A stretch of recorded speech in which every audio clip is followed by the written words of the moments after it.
नीतिवचन अध्याय 8। नीतिवचन अध्याय 8। क्या बुद्धि नहीं पुकारती है? क्या समझ ऊंचे शब्द से नहीं बोलती है? वह तो ऊंचे स्थानों पर मार्ग की एक ओर और तिरमुहानियों में खड़ी होती है। फाटकों के पास नगर के पैठाओं में और द्वारोही में वह ऊंचे स्वर से कहती है कि हे मनुष्यों, मैं तुमको पुकारती हूँ और मेरी बात सब आदमियों के लिए है। हे भोलो, चतुराई सीखो, और हे मूर्खों, अपने मन में समझ लो। सुनो, क्योंकि मैं उत्तम बातें कहूंगी, और जब मुंह खोलूंगी तब उससे सीधी बातें निकलेगी, और मुझसे सच्चाई की बातों का वर्णन होगा, क्योंकि दुष्टता की बातों से मुझको घृणा आती है। मेरे मुंह की सब बातें धर्म की ही होती है, उनमें से कोई टेढ़ी व उलटफेर की बात नहीं निकलती है। समझ वाले के लिए वे सब सहज, और ज्ञान के प्राप्त करने वालों के लिए अति सीधी है। चांदी नहीं, मेरी शिक्षा ही को लो, और उत्तम कुंदन से बढ़कर ज्ञान को ग्रहण करो, क्योंकि बुद्धि मूंगे से भी अच्छी है, और सब मन भावनी वस्तुएं उसके तुल्य नहीं है। मैं जो बुद्धि हूँ सो चतुराई में बास करती हूँ, और ज्ञान और विवेक को प्राप्त करती हूँ। यहोवा का भय मानना बुराई से बैर रखना है। घमंड, अहंकार और बुरी चाल से और उलटफेर की बात से भी मैं बैर रखती हूँ। उत्तम युक्ति और खरी बुद्धि मेरी ही है। मैं तो समझ हूँ, और पराक्रम भी मेरा है। मेरे ही द्वारा राजा राज्य करते हैं, और अधिकारी धर्म से विचार करते हैं। मेरे ही द्वारा राजा, हकीम और रईस और पृथ्वी के सब न्याय शासन करते हैं।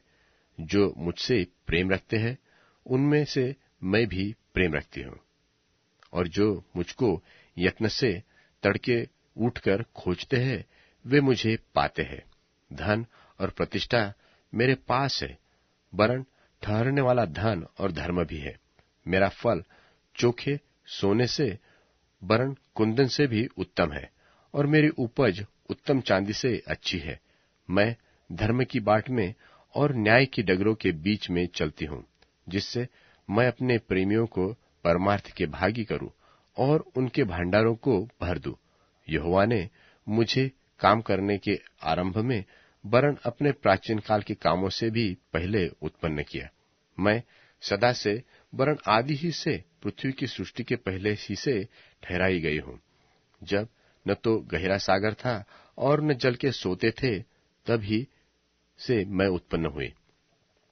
जब पहाड़ व पहाड़ियां स्थिर न की गई थी, जब यहोवा ने न तो पृथ्वी और न मैदान न जगत की धूलि के परमाणु बनाए थे, इससे पहले मैं उत्पन्न हुई। जब उसने आकाश को स्थिर किया, तब मैं वहां थी। जब उसने गहरे सागर के ऊपर आकाशमंडल ठहराया, जब उसने आकाशमंडल को ऊपर से स्थिर किया और गहरे सागर के सोते फूटने लगे, जब उसने समुद्र का सिवाना ठहराया कि जल उसकी आज्ञा का उल्लंघन न कर सके, और जब वह पृथ्वी की नेव की डोरी लगाता था, तब मैं कारीगर सी उसके पास थी, और प्रतिदिन मैं उसकी प्रसन्नता थी, और हर समय उसके सामने आनंदित रहती थी। मैं उसकी बसाई हुई पृथ्वी पर प्रसन्न थी, और मेरा सुख मनुष्यों की संगति से होता था। इसलिए अब हे मेरे पुत्रों, मेरी सुनो। क्या ही धन्य है वे जो मेरे मार्ग को पकड़े रहते हैं। शिक्षा को सुनो और बुद्धिमान हो जाओ, उसके विषय में अनसुनी न करो। क्या ही धन्य है वह मनुष्य जो मेरी सुनता, वरन मेरी डेवढ़ी पर प्रतिदिन खड़ा रहता, और मेरे द्वारों से खम्भों के पास दृष्टि लगाए रहता है। क्योंकि जो मुझे पाता है वह जीवन को पाता है, और यहोवा उससे प्रसन्न होता है। परंतु जो मेरा अपराध करते हैं वह अपने ही पर उपद्रव करता है। जितने मुझसे बैर रखते हैं वे मृत्यु से प्रीति रखते हैं।